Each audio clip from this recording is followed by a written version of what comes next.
Welcome back to Sunrise Today. Well, that's our key focus today. The data tariff hike, or the suspended data tariff hike. But as to the controversy about the data tariff hike, Mr. Tony Ojobo joins us. He's the Director of Public Affairs of the Nigeria Communications Commission. He joins us from Abuja. Good morning and thank you for joining us. We know that the Commission, alongside some others in the sector, did appear before the Senate Committee on this same matter. And you also did see the outcry from Nigerians about that flaw, the data plan, when it was published at the time. Let's go back just a bit for those who may have missed it. Why did the Commission introduce that plan?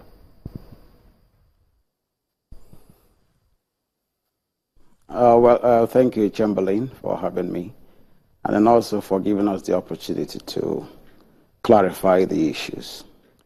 Well, as of 2014, the Commission introduced a data price floor for services. At that time, it was fixed at 3 naira 11 kobo. And the reason for that was to ensure that there is competition in that segment of the market, and also create opportunities for players in the industry to also be able to come up with very, very good services, and then also compete amongst themselves. Before then, there was actually no floor for data until that was introduced. And that was to deepen competition, and then also so that consumers can have choices. Now, but in 2015, now at that time, all over the world, people were beginning to move to data.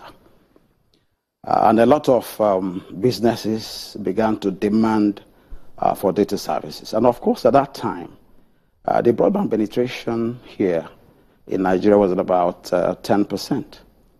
And so there was need also for us, in line with our broadband policy, which envisages a 30% growth penetration by 2018. So the data floor was removed. So operators began to offer various prices. And the reason was to, one, grow the market, especially in the area of data, and also to create opportunities for our broadband penetration to grow. Now, at that time, we probably had about 55 million Nigerians on the internet.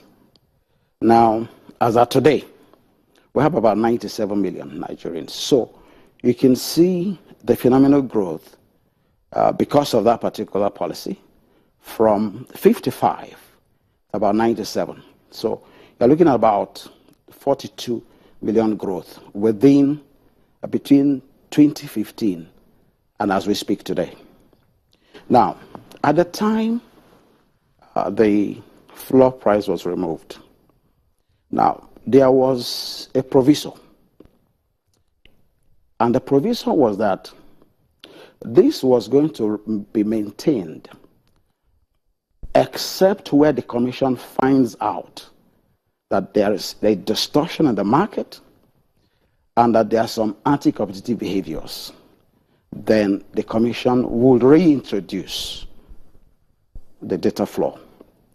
So what happened therefore was that you began to see various prices offered by networks. Now, the data floor is a mechanism that is put in place by regulators to ensure that, one, that service quality don't decline, because for any particular product, a good product, there is a particular price below which, if it is offered, it might not meet the standard. And then also, if it is offered at that price, below cost, one, it becomes an anti-competitive behavior, and then probably is being used by a particular service provider to get others out of the market. Now, the thing that happens in this kind of market is this. Now, there is opportunity for competition as well as creativity and innovative services. Now, when you have a lot of players in the particular industry, Now, what happens is that there is choice for consumers. And the smaller operators usually are more creative and innovative in terms of coming out with services and products. Now, so if you have a situation where some big operators are offering services at below cost, now the consequences will also mean that, one, they may not have the capacity to take in all of the subscribers that will come into their network. There will be a degradation in the quality of service that is provided. If I could jump in. And when you now have all those small operators out of the market, all right, Mr. what Ojobo, you probably will have left. Let me follow up on something you spoke about initially, so you could just shed some light on that before you proceed. When you say in 2014, when the plan was there, it was removed in 2015, and then you had a lot less subscribers initially, but now you have far much more subscribers. So what does this theory work, where many think that since you have a lot more people on board, yes, you may require more to provide data services for those more people. When you make more money as a result of you having a lot more people coming on board, doesn't that, or can that serve as a base from which they could get the funds to expand and provide the other services?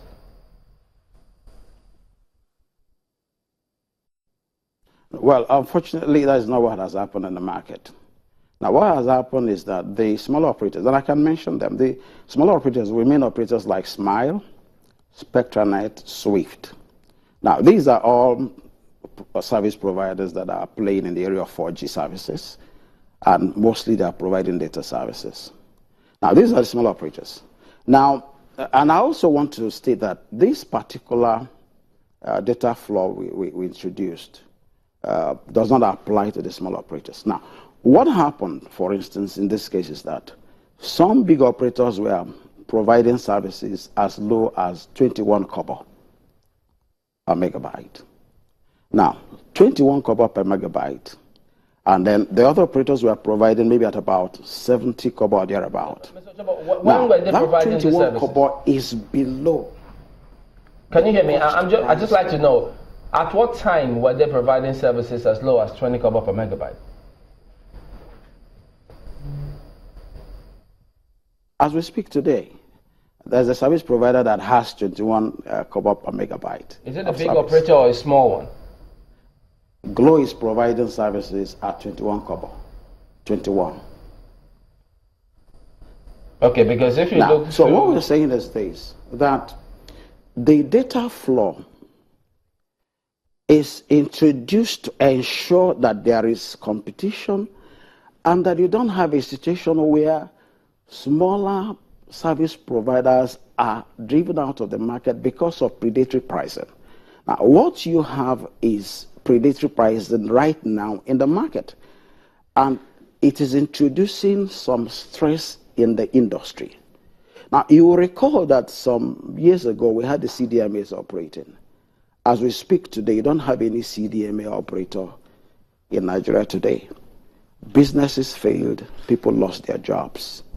Now, what the commission has... I hate to jump in like this, but I'm just following up on another thing which you said. You said Glo is providing at 20 kobo per megabyte, but in today's dailies, haven't seen some of the headlines, they are rejecting this tariff hike.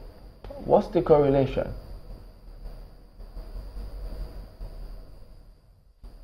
Now, what we're saying is this. The tariff hike is not actually a tariff. I want to be clear. NCC did not introduce any price hike. What we have done is that we established a price floor for data. Now, a price floor is a floor below which, if services are provided, it will not be economically viable for organizations to provide services at that price. I get that point, but what I'm saying is, because if I look at the premise, I mean, the build-up, your explanation before this, you say you've given reasons why the environment, operating environment, and how it was not profitable at the time. So if NCC is introducing a new plan, that's to ensure that they review their plan, and that's supposed to be upwards. Now, okay, let me give you an example. He said the thing is this. As at 2014, when the price floor was introduced, the exchange rate at that time was maybe about 190 naira to $1 at that time. And then the rates that were fixed at that time took into consideration the exchange rate at that particular time. Today, as we speak, the exchange rate is at about 450 naira per dollar. So the point is that in all the other industries, you have seen price increases. But in telecoms, that's the only area where you have not seen any increase. But then, if you look at 3 naira 11 kobo in 2014 and 90 kobo today as a floor. Now, that floor is just a regulatory guide. It's not a price fixing.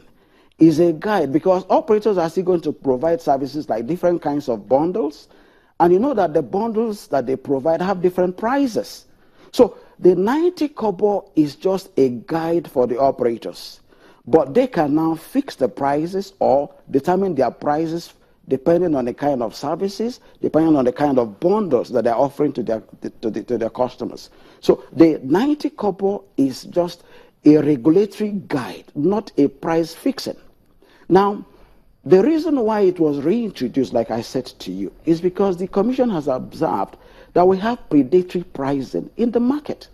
And predatory pricing is not good for the consumers because in the short run, yes, people might benefit from it.